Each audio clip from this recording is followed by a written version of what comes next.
Here what I'm doing, I'm actually demonstrating what I call a Band-Aid patch. I basically make a big Band-Aid with, like in this case, 3 pieces of tape, paper tape. I'll put some joint compound on the wall like this, and now I'm going to stick the 3 pieces of tape together one at a time. As you can see, I'll put the first piece of tape up. So this is just basically so it'll stick to the wall. Then I take joint compound and keep doing this right across the other pieces of tape, like half and half as it goes, and one more piece, and then I basically have a pretty good sized Band-Aid that I can just lift off the wall. You scrape it from underneath. First you put joint compound over the top of the tape, scrape it underneath, and then turn it over and put it over the hole so most of the joint compound is inside the hole, and then just scrape off the excess.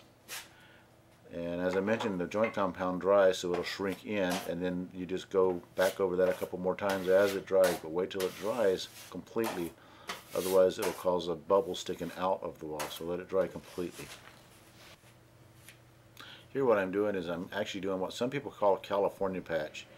Notice I got a piece of sheetrock to fit over the hole, and I'm making some pencil lines to give me an idea where I need to cut. Just run it straight across, because the piece of sheetrock that's left is going to actually fit inside the hole. So I just draw a couple of straight lines. The lines need to be a little bit smaller than the hole you're patching. And now I'm going to take a drywall knife or utility knife and cut through the back of the sheetrock, you notice, and a couple of good slices there, just to make it easier to break the sheetrock, as you'll see.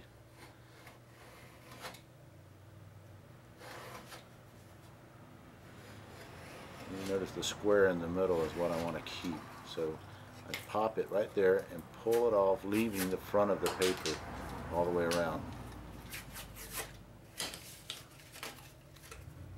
If you notice, this is actually going to fit inside the hole that we're patching. Now I'm going to fill the edges of the hole and all the way around it with some joint compound, and